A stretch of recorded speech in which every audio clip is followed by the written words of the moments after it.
ये करने आया हूँ सरबरकत चांडियो स्मार्ट एजुकेशन एकेडमी की तरफ से। आज हम बायो का टेस्ट का आईबीए का टेस्ट जो दिया था उन्होंने वो सॉल्व करेंगे पेपर।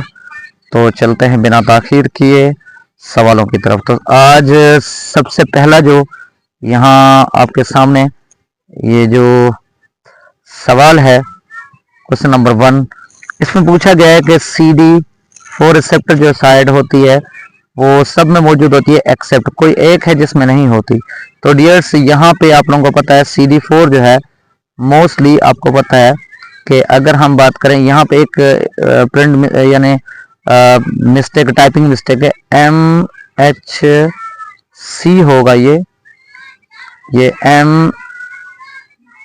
MHC2 होगा, ये H नहीं है बल्कि 2 है। ठीक है जी, तो ये मिस्टेक हो चुकी है। तो ये जो है वो टी हेल्पर सेल के ऊपर भी मौजूद होता है। ठीक है, टी हेल्पर सेल के ऊपर मौजूद होता है CD4 रिसेप्टर और MHC2 के ऊपर भी होता है। जब हम बात करते हैं MHC1 की तो क्योंकि 2 क्लासेस होते हैं उसमें CD8 होता है और यहाँ पे जो है वो CD4 होता है। तो इस पे भी होता है, इसके ऊपर भी होता है। सप्रेसर जो होते हैं उनके ऊपर भी ये मौजूद होता है क्योंकि ये भी टी सेल्स होते हैं। तो इनका जो करेक्ट ऑप्शन होगा, उन्होंने कहा कि किस में नहीं होता, तो एक्सेप्ट का मतलब होता है कि जिसमें नहीं होता। तो उसका राइट ऑप्शन जो बनेगा डियर्स के राइट ऑप्शन होगा ब्रेन सेल के ऊपर CD4 रिसेप्टर नहीं होते। ठीक है जी, तो चलते हैं अभी क्वेश्चन नंबर 2 की तरफ। तो यहाँ पे उन्होंने बताया कि रशियन साइंटिस्ट कौन सा है। रशियन साइंटिस्ट था, जैसे कि हमें पता है कि आइवानस्की था। ठीक है, तो आइवानस्की जो है आइवानस्की एक रशियन साइंटिस्ट है। उसने क्या किया था, उसने that certain disease could be transmitted by agent that could pass through a tiny or very fine filter which is called। तो डियर्स आपको पता है ये जो फिल्टर पेपर को यूज किया गया था, पोर्सिलिन फिल्टर पेपर को यूज किया था। ठीक है, और रशियन जो साइंटिस्ट था जिसका नाम था आइवानस्की, 1892 में ये इन्होंने टोबैको मोज़ेक वायरस पे काम किया था।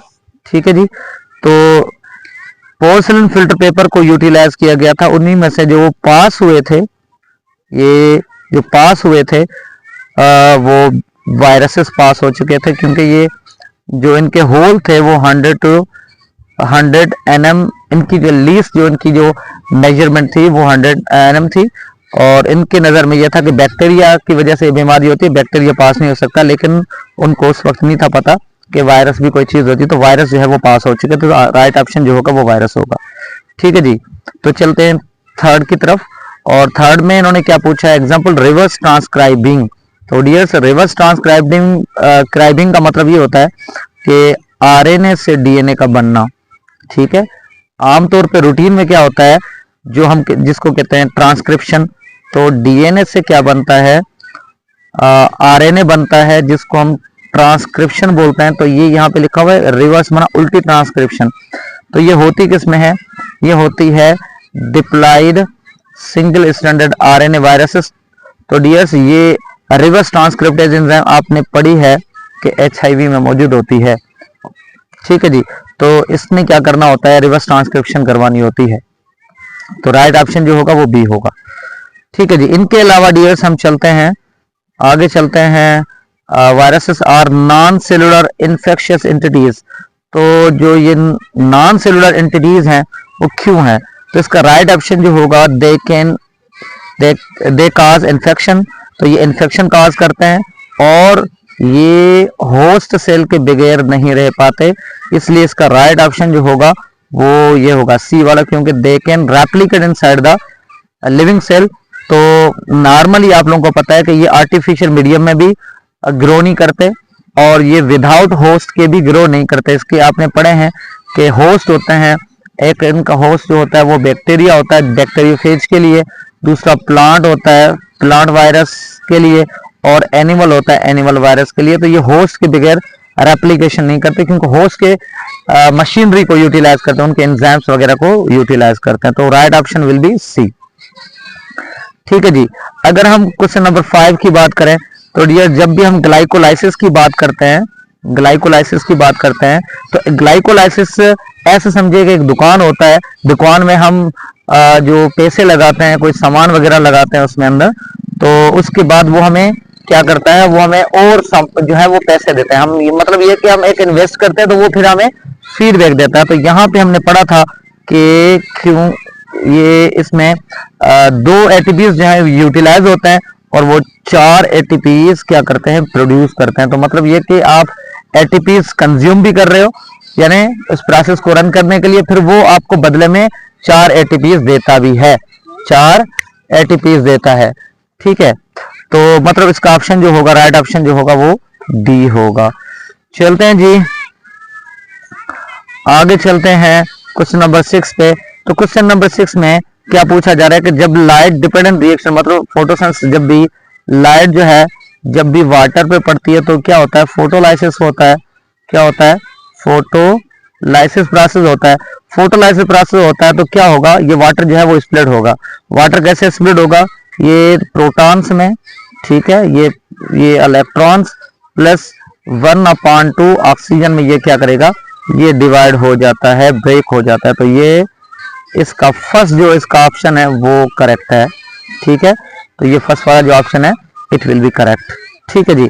उसके बाद अगर हम बात करें एटीपी की अगर हम बात करें तो ये बेस्ट डिफाइंड एज, तो एटीपी, जब भी हम एटीपी की बात करेंगे तो एटीपी क्या करता है, एटीपी ब्रेक होगा। कैसे ब्रेक होगा, जब भी हमें एनर्जी की जरूरत पड़ेगी तो ATP will be broken down in the form of the ADP plus PI। जब PI में ये जब ये ब्रेक होगा तो PI जब रिमूव होगा तो एनर्जी विल बी रिलीज। तो इसका जो बेस्ट ऑप्शन होगा वो कौन सा होगा, डी वाला होगा कि molecule that release energy when the phosphate molecule is removed. Phosphate molecule remove हुआ तो energy it will be released. ठीक है जी। और इनके अलावा अगर हम बात करते हैं क्वेश्चन नंबर 8 की, तो क्वेश्चन नंबर 8 में क्या है, ये एक मोनोसेक्राइड है कॉमनली नोन एज। तो डियर्स, ये कॉमनली नोन एज इरिथ्रोज जो है ये अल्डिहाइड शुगर है, ये है C4, मतलब ये टेट्रोज शुगर है और टेट्रोज शुगर का कौन सा है, अल्डिहाइड ग्रुप। अगर इसको कीटोन ग्रुप में अगर मिला होता तो एरिथ्रोलूज हमें मिला होता, एरिथ्रोलूज जो है हमें मिला होता, ये एरिथ्रोज है तो इसमें जो है कार्बन 4 होते हैं। ठीक है जी। अब हम आते हैं क्वेश्चन नंबर 9 की तरफ। क्वेश्चन नंबर 9 में इन्होंने पूछा हाइपोथैलेमस प्रोड्यूस सिग्नलिंग मॉलिक्यूल। पहले तो आपको पता हो कि सिग्नलिंग मॉलिक्यूल हम हार्मोन को कहते हैं। ठीक है जी, हार्मोन को कहते हैं। और हाइपोथैलेमस को तो बहुत ज्यादा काम होता है, लेकिन थर्मोस्टेट ऑफ द बॉडी भी होता है, थर्मोस्टेट ऑफ बॉडी, क्योंकि हमारे पास ये दो ऑप्शन हमारे पास मौजूद हैं जो दोनों फीवर कॉज करते हैं। ठीक है, ये भी फीवर करता है, ये भी फीवर करता है। लेकिन आपको पता है जब भी कोई जब हमारी बॉडी में जाता है तो क्या होता है, हमारे व्हाइट ब्लड सेल्स क्या करते हैं, उनको क्या करेंगे, फेगोसाइट्स करेंगे, या खासतौर पे मोनोसाइट्स वाले फेगोसाइट्स करेंगे, रिलीज करेंगे केमिकल्स जो रिलीज होता है, जिनकी वजह से पैरोजीन जो है वो फीवर पैदा करता है। ठीक है जी, ताकि ग्रोथ जो है उनकी ना हो पाए। लेकिन यहाँ पे इन्होंने पूछा सिग्नलिंग मॉलिक्यूल। सिग्नलिंग मॉलिक्यूल जो है वो हार्मोन्स है, और ये वो हार्मोन है जो हाइपोथैलेमस भी का जो है वो रिलीज करता है। तो काफी स्टूडेंट्स को ये कंफ्यूजन है कि पैरोजीन होगा या प्रोस्टाग्लैंडिन जो होगा वो होगा।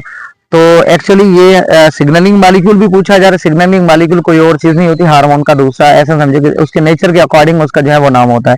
तो ये पैरोजीन नहीं होगा, क्योंकि हाइपोथैलेमस जो है वो ये जो प्रोस्टाग्लैंडिन जो है वो प्रोड्यूस कर देता है, बल्कि वो रिलीज करवा देता है in order to control the inflammation, fever and blood flow. तो ये तीनों चार जो फंक्शन होते हैं ये उसके अकॉर्डिंग जो है इसका सही ऑप्शन जो होगा वो प्रोस्टाग्लैंडिन होगा। ठीक है जी।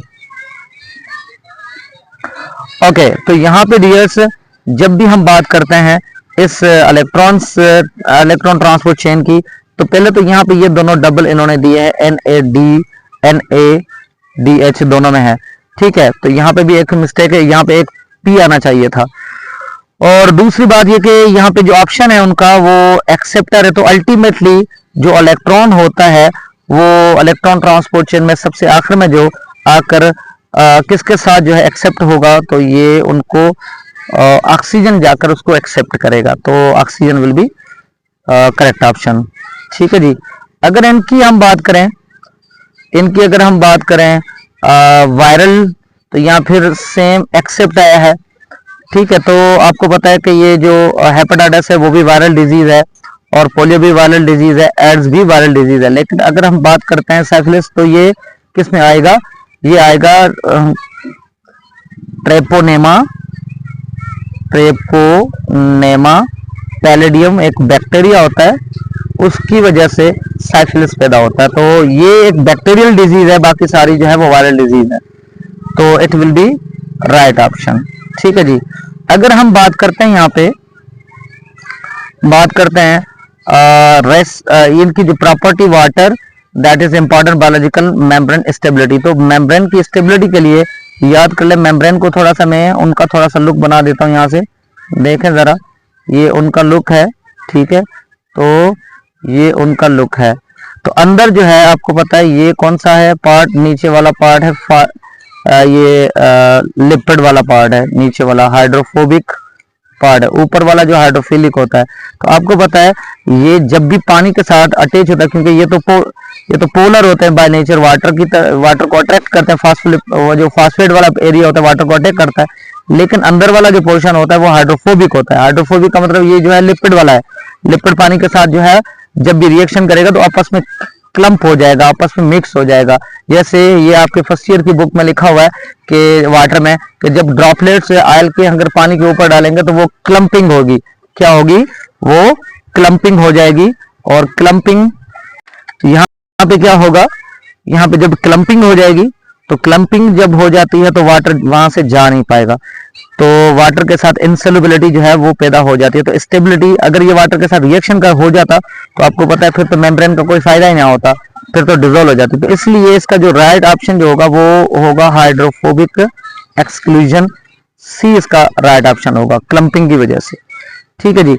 अगर हम बात करते हैं glycosidic linkage between the glucose और फ्रक्टोज, इन दोनों के दरमियान में, ये देखें जरा, ये दोनों की डायग्राम्स, और ये इन दोनों की डायग्राम से मैंने बना दी। ये फ्रुक्टोज है और ये क्या है, ये ग्लूकोज है। तो यहाँ पे देखें हमने क्या पढ़ा है कि ये फ्रुक्टोज जो है इसका 1 number carbon out of ring होता है, 6 number carbon out of ring होता है, और ये जो ग्लूकोज है इसका 6 नंबर कार्बन जो आउट ऑफ रिंग होता है। यहाँ पे 1 2 3 4 5 होता है, यहाँ पे 2 3 4 और ये 5 होता है। तो यहाँ पे जो ग्लाइकोसाइडिक होती है, आपको पता है कि जब OH नीचे होता है, ठीक है, जो नीचे होता है तो अल्फा होता है, अगर इनका OH ऊपर ग्रुप हो जाता तो इसको हम बीटा कहते हैं। तो ये OH नीचे होता है इनका, और यहाँ पे ये बीटा है, क्योंकि इनका जो है OH है वो ऊपर ग्रुप होता है इनका, इसलिए अल्फा और बीटा दोनों में मैंने आपको बता दिया। अब यहाँ पे क्या होगा, 1 और 4 लिंकेज। तो यहाँ पे देखें, आपको पता है कंडेंसेशन जब भी होती है तो क्या होगा, 1 और 2 ये वाटर मॉलिक्यूल को जब रिलीज कर देंगे तो इनकी जो रेशियो बनेगी, बल्कि इनका जो बांड बनेगा ग्लाइकोसाइडिक बांड, वो बनेगा 1:2। तो ये फेडरल से लिया गया है सवाल, और ये फेडरल में भी, पंजाब टेक्स्ट में भी है। ठीक है जी। तो सिंटेक्स में मेरे ख्याल में ये बुक ये ऐसे जैसे मैंने डायग्राम बनाई ऐसे नहीं बना हुआ, बाकी डिस्क्रिप्शन थोड़ी बहुत मिल जाएगी आपको। ठीक है जी। तो आगे चलते हैं। साइक्लिक की अगर हम बात करें, साइक्लिक फास्फोराइलेशन की अगर हम बात करें, तो ये यहाँ पे भी थोड़े कंट्रास्ट आ रहे हैं। जो साइक्लिक फास्फोराइलेशन जो है वो स्टिमुलेट कौन करता है या किसकी वजह से होती है? राइट ऑप्शन जो है इसका होना चाहिए लो लाइट इंटेंसिटी, लेकिन मुख्तलिफ टीचर्स ने इनको जो मुख्तलिफ अंदाज में बताया, लेकिन इसका ये होना चाहिए, मेरी नजर में इनका जो है लो लाइट इंटेंसिटी होना चाहिए। ठीक है, तो right option would be C. ठीक है, जो यहाँ पे आगे चलते हैं, ये process by which 1 glycerol molecule, एक ग्लिसरॉल मॉलिक्यूल जब वो लिंक होता है 3 फैटी एसिड के साथ तो एसिडिफिकेशन बन जाती है। तो यहाँ पे देखें ग्लिसरॉल मौजूद है, तो इसको हम कहेंगे ये असाइल ग्लिसरॉल जो है उनके साथ ये 3 फैटी एसिड्स मिलते हैं। तो राइट ऑप्शन जो होगा वो होगा ए। ठीक है जी। और अगर हम बात करते हैं इनकी क्वेश्चन नंबर 16 की बात करते हैं, तो ये लेयर है किनकी, सेल वॉल है, the layer of plant cell wall, और formed at the time of the cytokinesis. याद कर लें, जब भी हम एनिमल की साइटोकिनेसिस की बात करते हैं तो एनिमल की साइटोकिनेसिस तो माइक्रोट्यूब्यूल्स के जरिए होती है, और वो ऐसे होती है। आप लोगों को पता है, जब भी सेल साइकिल आप पढ़ते हो तो उसमें ऐसे साइटोकिनेसिस होती है, अंदर की तरफ पिंचिंग होती है। ठीक है जी। और माइक्रोट्यूब्यूल्स वहां पे जो फाइबर पाए जाते हैं सेंट्रियोल से निकलते हैं वहां। लेकिन प्लांट सेल में तो कोई सेंट्रियोल वेंट्रियोल नहीं होता। तो फिर गाल्जी बॉडी क्या करती हैं, गाल्जी एपरेटस क्या करती हैं, ये इनके न्यूक्लियस बन गए तो वो वेजिकल्स जो है वो सीक्रेट कर देती हैं, जिसको फ्रेगमोप्लास्ट हम कहते हैं। और वो फ्रेगमोप्लास्ट जो है वो सीध में खड़े होके क्या बना देते हैं, दो सेलों के दरमियान में आगे, तो इसको हम कहेंगे ये मिड जो है पोजीशन पे खड़ी होती है। तो इसलिए इसका जो राइट ऑप्शन जो होगा वो मिडिल लेमेला होगा। तो ये मिडिल लेमेला खड़ी हो जाती है इस साइटोकिनेसिस में। ठीक है जी। अब चलते हैं क्वेश्चन नंबर 17 की तरफ। क्वेश्चन नंबर 17 में जो है सेल मेम्ब्रेन जो है वो क्या करती है, सेल मेम्ब्रेन ने क्या करना होता है, सेल मेम्ब्रेन ने यहाँ पे सेल मेम्ब्रेन जो है डियर्स वो एक रोल निभा रही होती है। कौन सा, सिलेक्टिव परमिएबल मेम्ब्रेन। तो ये होता असल में किस वजह से, देखें जरा, देखें कुछ ऐसे केमिकल्स होते हैं जो सेल के अक्रॉस जो सेल मेम्ब्रेन जाएंगे, लेकिन गैस उनके लिए दरकार होते हैं, कुछ उनके लिए चैनल दरकार होते हैं, ऐसे वो डायरेक्टली नहीं जा सकते। जैसे वाटर की बात करें या मिनरल्स की बात करें, बाकी फैट जो है वो तो चला जाता है, जैसे हार्मोन आपने पढ़े हैं वो तो चले जाते हैं, किसकी वजह से, वो तो लिपोलिक की वजह से, लिपोफिलिक की वजह से जो है वो चले जाते हैं।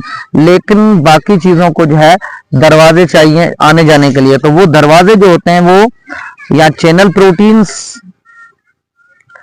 या हम कैरियर प्रोटीन की बात करेंगे, तो वो दरवाजे होते हैं जहां से मटेरियल का आना जाना रहता है।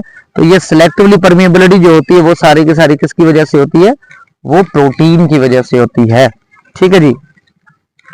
अच्छा, इनके अलावा अगर हम बात करें, थोड़ी मजीद और बात करें क्वेश्चन नंबर 18 की, तो फास्फोराइलेशन जो होता है, फोटो रेस्पिरेशन जो होता है, वो photo respiration N acid glycolate is formed which is converted into the glycine. तो डियर्स ये आपको पता है, ये भी बायोएनर्जेटिक का जो लास्ट पोर्शन है उसमें C3C4 प्लांट से जो है ये चीज जो है वो ली जाती है। तो कैसे वो फोटो रेस्पिरेशन करते हैं, तो इसका जो करेक्ट ऑप्शन होता है वहां पे पराक्सीसोम की बात की गई है। तो पराक्सीसोम क्या करता है, इनको कन्वर्ट करता है किस में से, एसिड ग्लाइकोलेट से, जो ग्लाइसिन मतलब ये अमाइनो एसिड में कन्वर्ट करवा देता है। ये अमाइनो एसिड, ये ग्लाइसिन जो है वो एक अमाइनो एसिड है, वो करवाएगा कौन, पराक्सीसोम करवा देगा। ठीक है जी।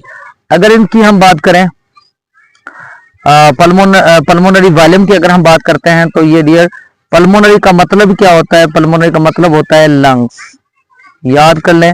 और पल्मोनरी वेंटिलेशन, तो वॉल्यूम और वेंटिलेशन, यानी लंग्स में वॉल्यूम की बात हो रही है और उनकी वेंटिलेशन की बात हो रही है। तो इसके लिए बॉडी कंपोजिशन पे सारी डिपेंड करती है कि बॉडी कंपोजिशन कैसी है।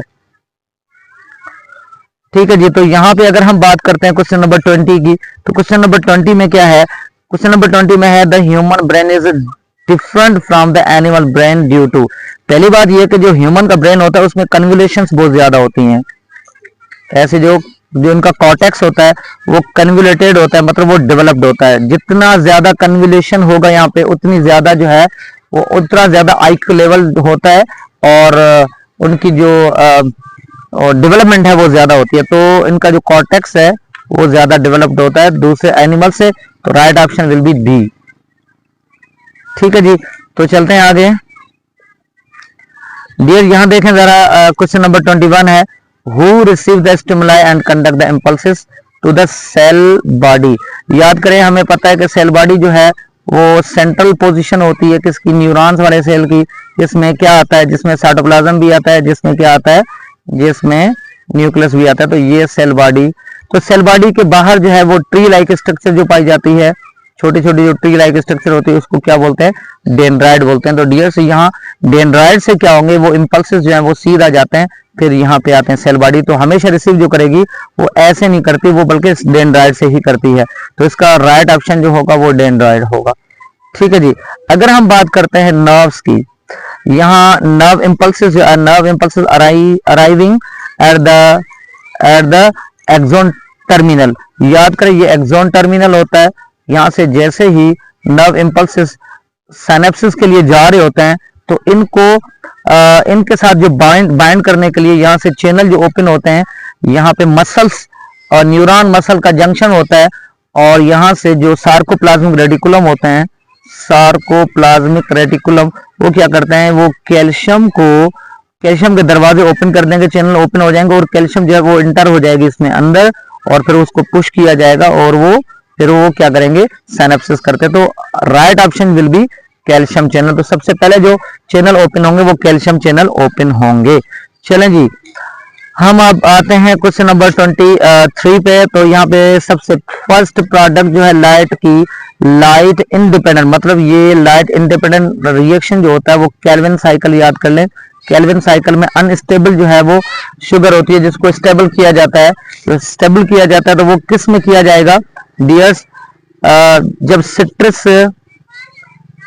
सिट्रिक साइकिल या सिट्रस जो साइकिल चलता है, 6 कार्बन वाला साइकिल, ऐसे समझे, ये 1 2 3 4 5 और ये 6, तो दरमियान से 3 से जो है ये शुगर टूट जाती है और हर एक के पास जो है वो फास्फेट मौजूद होता है। यहाँ पे एक फास्फेट होता है, वहां पे दूसरा फास्फेट होता है। तो यहाँ पे जो ये 3 कार्बन कंटेनिंग जो शुगर होगी उसको हम कहेंगे 3 फास्फोग्लिसराइड अल्डिहाइड। तो right option will be A, 3 phosphoglyceride aldehyde. Glyceride इसलिए क्योंकि ये 3 कार्बन कंटेनिंग होती है और अल्डिहाइड शुगर होती है, ये कीटोन शुगर नहीं होती। तो ये 3 नंबर वाला जो स्टेबल कार्बन ये जो शुगर होती है ये इसका राइट ऑप्शन होगा। ठीक है जी। अगर हम डियर बात करते हैं डाइसल्फाइड ब्रिज की। तो डियर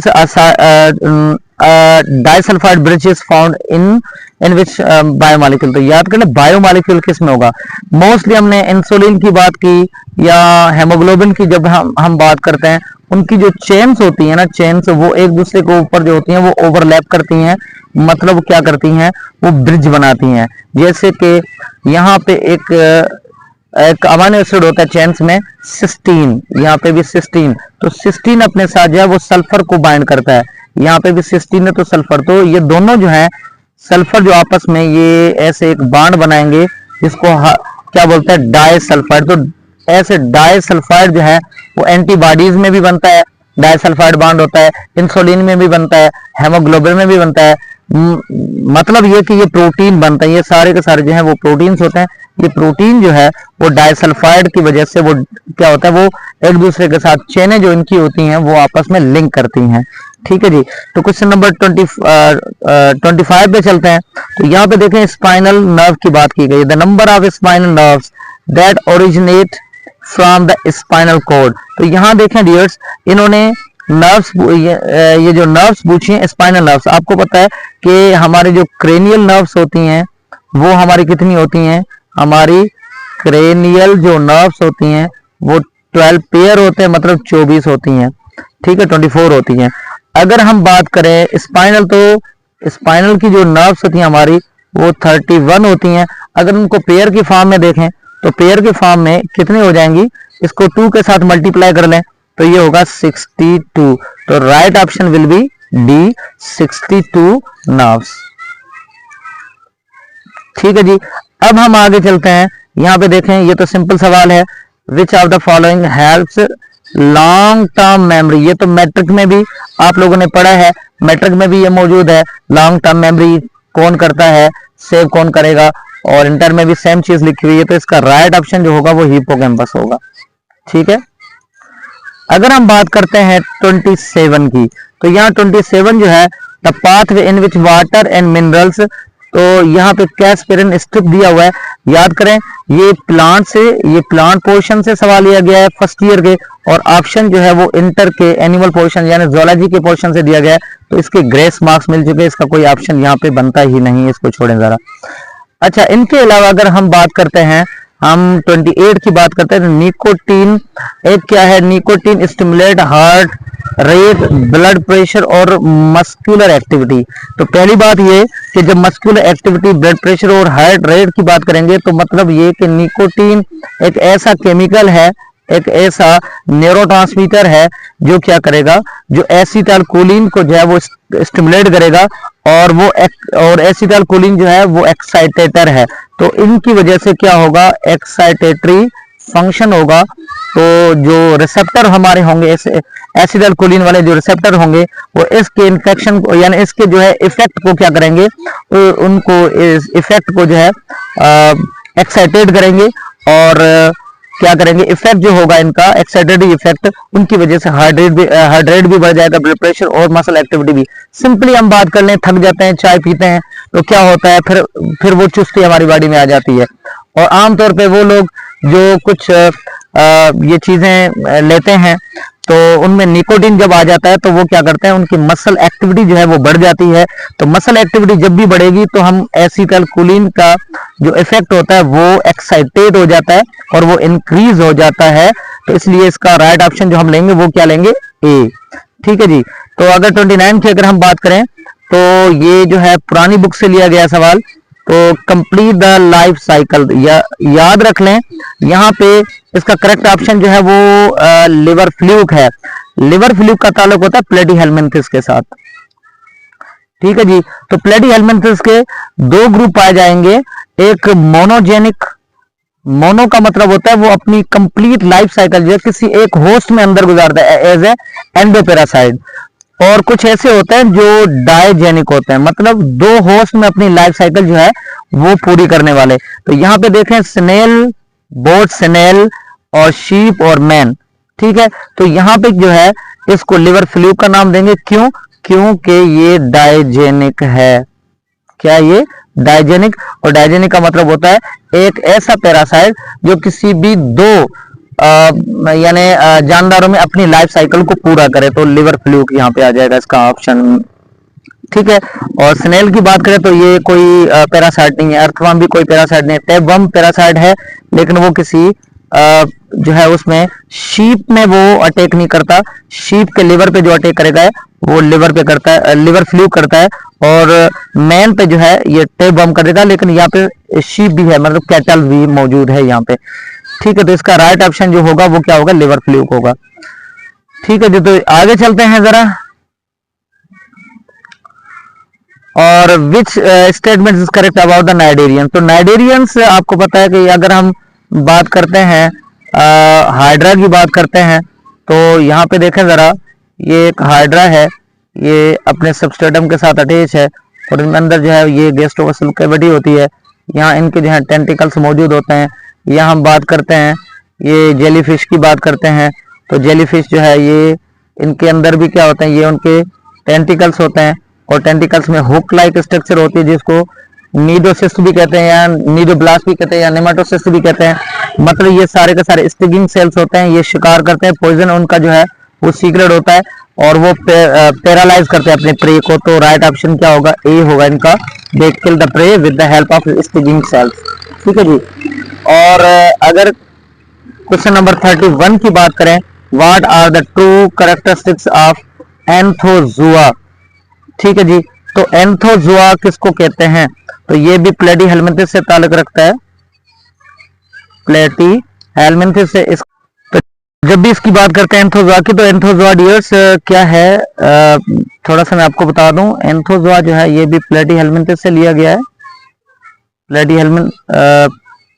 सॉरी सिलेंड्रेटा से, ये सिलेंड्रेटा है, प्लेटीहेल्मिंथिस नहीं है, सिलेंड्रेटा।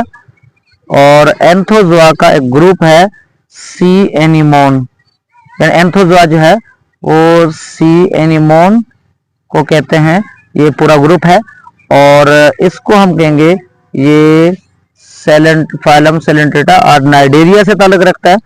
और ये जो है इसकी जो लाइफ साइकिल है पोलिप भी होती है और मेडोसा, लेकिन वो अलग जो एंथोजुआ है वो उनमें सिर्फ एक लाइफ साइकिल इनकी आती है, कौन सी, वो पोलिपॉइड आती है, उसमें मेडोसॉइड नहीं आती।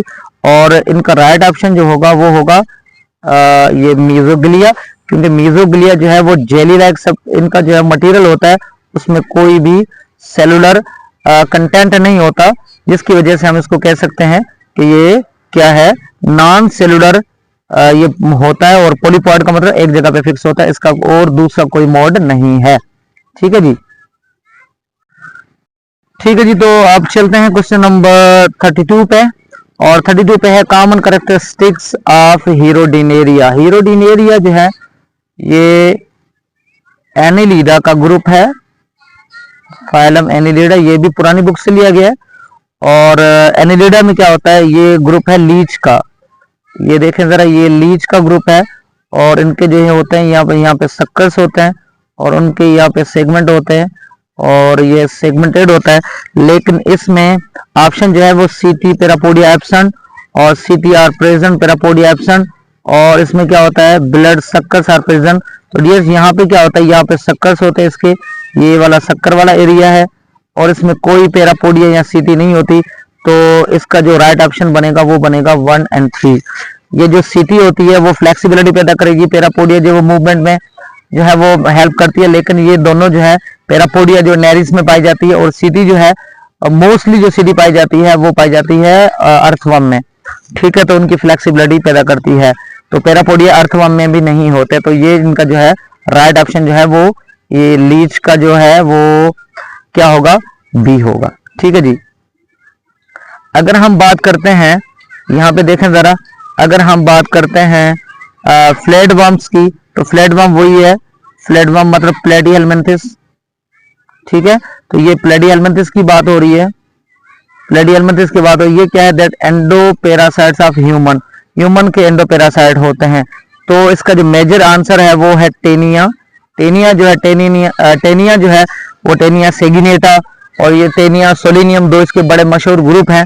तो ये टेनिया जो है वो ह्यूमन पे अटैक करता है, उनके इंटेस्टाइन पे अटैक करता है। ठीक है जी। और अगर ड्यूडेसिया की बात करें तो ड्यूडेसिया में क्या आएगा, प्लेनेरिया आता है, और प्लेनेरिया जो है वो कोई पैरासाइटिक नहीं होता।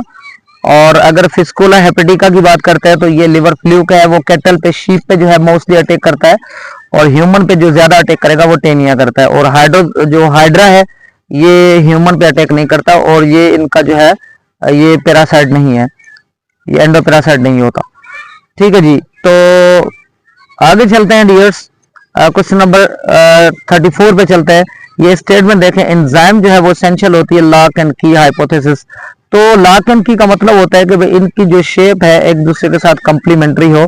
तो इसके लिए हमारे पास जो पहला वाला ऑप्शन है ए, एंजाइम मॉलिक्यूल्स, ये क्या इनकी जो शेप्स होती है वो क्या होती हैं, डिस्टिंक्ट शेप होती हैं, जिसकी वजह से हम कहेंगे कि राइट ऑप्शन विल बी ए। ठीक है जी। और इनके अलावा अगर हम बात करते हैं डियर्स क्वेश्चन नंबर 35 की, तो क्वेश्चन नंबर 35 में क्या है, क्वेश्चन नंबर 35 में क्या आता है, ये ऑक्सीजन ट्रांसपोर्ट होता है थ्रू द प्लाज्मा। तो डियर्स जब भी हम बात करते हैं ऑक्सीजन की और ब्लड की, तो आपको पता है अगर हमारा आरबीसी होता है उसमें 97% तक जो है हमारे ऑक्सीजन जो उसमें अंदर होती है। प्लाज्मा में जो है वो सिर्फ और सिर्फ 3% जो है वो ऑक्सीजन जो है वो ट्रांसपोर्ट होती है। ठीक है जी। अगर हम फर्दर आगे जाएं तो क्वेश्चन नंबर 36 की अगर हम बात करते हैं, क्वेश्चन नंबर 36, तो पेनिसिलिन जो है का एक जो है वो एंटीबायोटिक है। और आपको पता है जब भी हम कोई एंटीबायोटिक लेते हैं, मेडिसिन लेते हैं किसी भी जर्म को खत्म करने के लिए, तो वो जो कोई जर्म होता है जिसके खिलाफ हम लेते हैं उनकी एक्टिव साइट को क्या करता है, एज ए इनहेबिटर उसमें फिक्स हो जाता है। ठीक है, इनहेबिटर मतलब कॉम्पिटिटिव इनहेबिटर के तौर पे क्या होता है वो उसमें अंदर फिक्स हो जाता है, क्योंकि वो मेडिसिन जब भी ली जाती है तो active site will be occupied. तो इसका जो करेक्ट ऑप्शन होगा वो होगा कॉम्पिटिटिव इनहेबिटर, क्योंकि एंटीबायोटिक जो है वो किसके तौर पे काम करेंगी, एक इनहेबिटर के तौर पे काम करती हैं। किसके तौर पे काम करती हैं, इनहेबिटर के तौर पे काम करती है। लेकिन वो भी कौन सा इनहेबिटर, कॉम्पिटिटिव इनहेबिटर के तौर पे काम करती हैं। ठीक है जी। अगर हम बात करते हैं यहाँ पे all of the following are example of polysynaptic transmission except, तो यहाँ पे जो है सबसे जिसको हम सिंपली हम कहेंगे भाई सिंपल आप बता दें पॉलीसिनेप्टिक, तो दो न्यूरॉन्स के दरमियान में सिंपल वाला होता है, दो न्यूरॉन्स के दरमियान में, जिसको हम मोनोसिनेप्टिक बोलते हैं, सिनेप्टिक जो बोलते हैं, तो मोनोसिनेप्टिक जो है इन्होंने कहा कि सारे पोली हैं लेकिन एक्सेप्ट एक जो है वो पोली नहीं है। तो कौन सा पोली नहीं है जो मोनो होगा? तो डियर्स यहाँ पे जो नी जर्क होता है उसको हम कहेंगे ये क्या है, ये क्या होगा, ये होगा मोनोसिनेप्टिक। ठीक है जी। तो 37 जो है हमने एमसीक्यूज यहाँ पे हल की हैं। फिर एक नई वीडियो के साथ फिर हम हाजिर होंगे, तब तक के लिए इजाजत, अल्लाह हाफिज।